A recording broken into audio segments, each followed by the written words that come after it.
Deogarh पाखु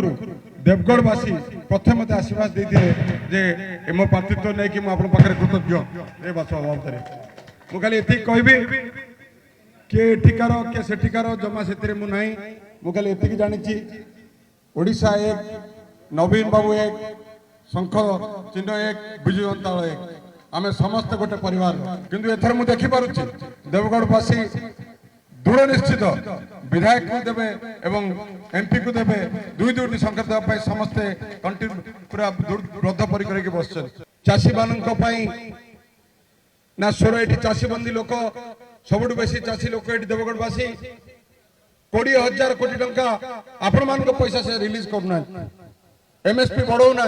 insurance कथा तो आप समस्त जानते आप अधिक कौन कह मान्यवर मुख्यमंत्री हाथ मुठा टाण करवा स्वर जमी दिल्ली दरबार गुंजर थी हक पर लड़ी पार से देवगढ़वासी दृढ़ निश्चित हवा दरकार मुझे ये कहबी आपण मन को खाली कहबी